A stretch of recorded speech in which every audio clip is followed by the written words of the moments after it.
미국 시장에서 기준금리를 인하한다. 진짜 놀라운 일이죠. 시장에서는 그렇게 이미 예상을 하고 있습니다. 굉장히 빠르게 움직이고 있습니다. 그 이유는요. 제롬 파월 연방준비제도 의장이 지난 여름 인플레이션 수치가 상당히 양호했다. 이 한마디가 일파 만파를 만들어내고 있다는 이야기예요. 이제는요 더 이상 금리를 안 올린다는 이야기잖아요. 예, 12월 13일에도 금리를 안 올린다. 이제는 금리가 5.5%가 다다 이런 얘기거든요. 그런데 시장에서는 여기서 한 걸음 더 나아가서 금리 인하는 언제 할 거야 이렇게 시장에서 나옵니다. 그러니까 거기에 대한 것은 뭐 묵묵부답이기는 한데요. 시장에서는 야 이제 금리를 동결시킨다는 게 확정적이 되면 이제는 인하에 대한 무게감이 있겠구나 이렇게 시장에 생각을 하면서 시장을 지금 바라보고 있는 겁니다. 실제로 투자자들이 그렇게 바라보니까 말입니다. 이 기준금리라는 문제가 5.5%가 이제 언제 내릴까 이런 고민을 실제로 하는지도 모르겠어요. 게다가 말입니다. 게다가 기준금리의 인하에 대한 문제가 나오는 데다가 지금 미국 재무부에서는요. 국가 채권 발행을 줄이겠다고 했습니다. 줄이겠다. 그러면 국가 채권 발행을 줄이겠다고 하면 시장에서는 어떤 영향이 있을까요? 당연히 말입니다. 10년물 국채금리가 떨어지죠. 국채금리가. 지금 11월 2일 기준으로 보면 4.668까지 떨어졌습니다. 4.990에서 4.668까지 떨어졌어요. 야, 시장에는 호재가 두 개가 만난 거죠. 그죠? 금리가 동결이 아니라 이제 인하에 대한 요소가 있다. 이것 하나 하고요. 또 미국 재무부가 국채를 많이 찍어내다가 줄이겠다. 그러면 시장에 국채 공급이 그만큼 준다는 이야기잖아요. 국채 공급이 준다는 이야기는요. 지금 우크라이나 전쟁이나 이스라엘 전쟁이나 감안을 해보면 수요는 좀 늘었거든요. 그러면 가격은 올라가고 이자는 떨어지고 그런 일이 벌어진다는 거고 실제로 벌어지고 있습니다. 10년물 국채금리까지 떨어지고 있습니다. 그만큼 말입니다. 그만큼 이게 호재 두 개가 시장을 좌지우지했다는 뜻입니다. 또 있습니다. 또 있습니다.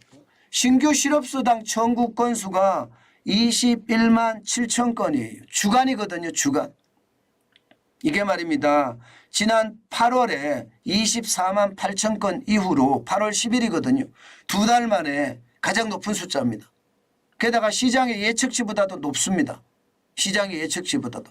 실업수당을 청구하는 건수가 많이 늘었다는 것은 경제가 약간씩 침체한다는 이야기죠. 경제가 약간씩 침체한다는 이야기는 뒤집어서 이야기를 하면요. 금리 인상의 요소가 없다는 뜻도 됩니다. 쉽게 말하면 시장에서 이제 금리 인하 언제 할 거야. 이 말에 신규 실업수당 청구 건수가 힘을 보태준 거예요. 힘을. 지표까지도 힘을 보태주니까 시장은 그야말로 엄청나게 올라갑니다. 대형주 중심의 다우산업지수가 여러분 보세요. 1.89 급등했습니다. 79.92가 올랐어요. 단숨에 4,100 수준에서 4,317.78까지 올라갔습니다. 어제도 많이 올랐잖아요. 오늘도 많이 오르고. 단숨에 지금 4,317.78까지 올랐습니다. 대형주 중심의 S&P 500 지수가 굉장히 빠르게 오르죠. 여기에다가 말입니다. 나스닥 종합지수도 1.78% 232.72가 올랐고요.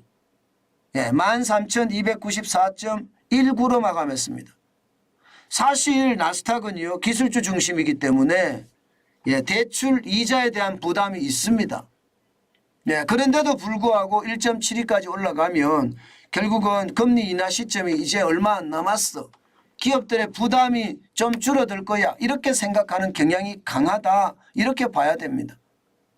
마찬가지로 블루칩 중심인 다우산업지수도 1.7%나 올랐습니다. 564.5가 올라서요. 33,839.08로 마감했습니다. 뭐 조만간 34,000이 올라간다는 이야기도 아주 쉽게 나올 것 같습니다. 그만큼 시장에는요. 제롬 파월 연방준비제도 의장의 한마디가 시장에 광풍을 불어제꼈고요.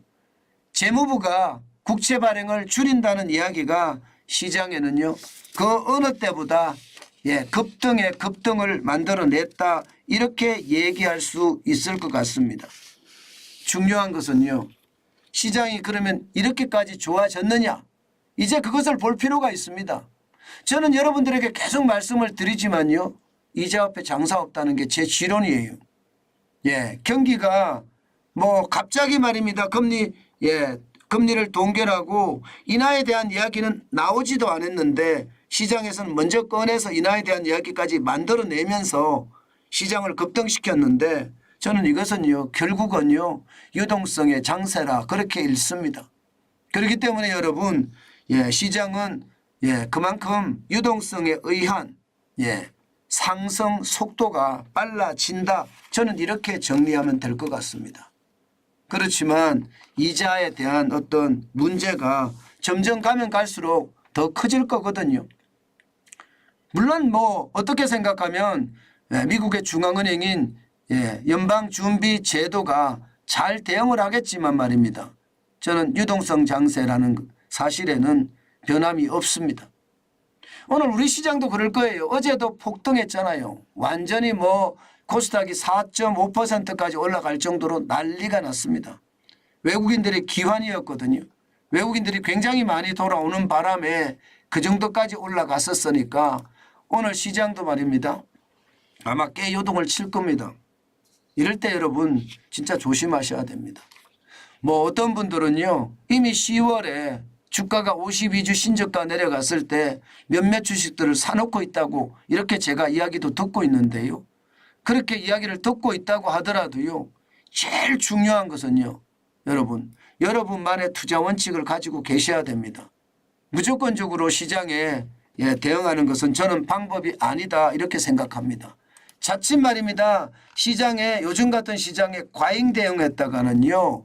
오히려 큰 코를 다칠 수도 있으니까 경계감을 가지고 시장에 대응하는 것 저는 잊지 말았으면 좋겠습니다. 제가 시장을 볼 때마다 굉장히 많이 불안감을 가지고 있는데요. 뭐 작년처럼 작년 10월에서 11월에 가는 것처럼 뭐 시장은 일단 그렇게 가는 모양새는 보여요. 그런데 저는 분노의 매수를 지금이 할 때가 아니라고 생각해요. 분노의 매수 시점은 지금이 아니라 코로나19 때처럼 IMF 외환위기 때처럼 그런 최악의 글로벌 금융위기 때처럼 극단적 위기가 됐을 때 저는 분노의 매수를 추천합니다. 지금은 그렇게 분노의 매수를 추천할 시점은 아니다. 그 말씀 다시 한번 올리고요. 오늘 시장은요. 환율도 그렇고요. 시장도 그렇고요. 아주 경계감을 가지고 대응하는 것 꼭 필요하다. 그렇게 말씀 올리겠습니다.